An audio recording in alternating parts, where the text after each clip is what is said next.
সময় অফ হয়ে যায়, দেখছেন? কারণ হচ্ছে যে এটার সাথে অলফেক্টরি বলে একটা নার্ভ আছে, সেটা কানেকশন ব্রেইনে। হাসি দিলে আমরা কি বলি? আলহামদুলিল্লাহ না? আলহামদুলিল্লাহ বলি না? বিজ্ঞানীরা দেখছে হাসি দিলে শরীরের ভাইরাস যেগুলো শরীরের জন্য খারাপ সেগুলো বের হয়ে যায়, এই জন্য আলহামদুলিল্লাহ বলি। কত অসাধারণ! তার মানে হাসি এই প্রক্রিয়াটা শরীরের জন্য ভালো। ইন্টারেস্টিং জিনিস। নাক যেটা, এইটাকে বলে মর্যাদার প্রতীক। কিসের প্রতীক? মর্যাদা। আর কপাল, কয় না ওর কপাল ভালো, এটা হচ্ছে সৌভাগ্যের প্রতীক।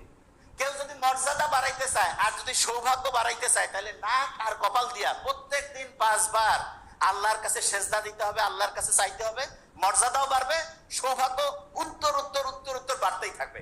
তাইলে মর্যাদা বাড়াইতে চাইলে, সৌভাগ্য বাড়াইতে চাইলে দৈনিক কয়বার নামাজ পড়তে হবে? কয়বার? আচ্ছা, নামাজ যখন আমরা পড়ি, নামাজ যখন পড়ি তখন আল্লাহ শুকরিয়া আদায় করি কি করি না?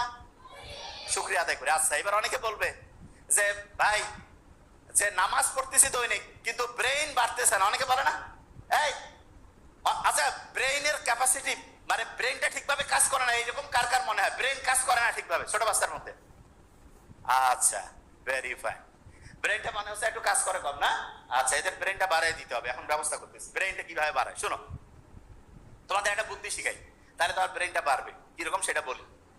এই ছোট্ট বাচ্চাদের দেখতেছি চশমার পরিমাণটা একটু বাড়ছে মনে হচ্ছে, আগেছে না? এটা এর আগেও বলছে, আরেকবার একটু খেয়াল করাই দেই। আমেরিকান যে হচ্ছে চক্ষু বিশেষজ্ঞ কমিটি আছে, ইউএস একাডেমি অফ অপথ্যালমোলজি, ওরা একটা রিপোর্ট দিয়েছে 2050 সাল, মানে এটা 2025, আর 25 বছর পর এইখানে যদি 500 জন স্টুডেন্ট থাকে, পাশাপাশি 2 জনের 1 জনের চোখে চশমা থাকবে। তার মানে 50%-এর চোখে চশমা। আমরা যারা একটু সিনিয়র, এদের চোখে চশমা তুলনামূলক কম। দেখেন, তুলনামূলক যে আপনি পার্সেন্টেজটা দেখেন, কারণটা কি সেটা বলি। এবং আমরা যখন ওই বয়সে ছিলাম চশমা আরো কম ছিল। এটা কেন হইলো সেটা বলি। ছোট্ট শিশুদের চোখের যে ক্যাপাসিটি, এটার চোখের এই যে দেখার জন্য একটা পেশি আছে, তা সেইটা ঠিকভাবে কাজ করার জন্য সূর্যের আলো লাগে।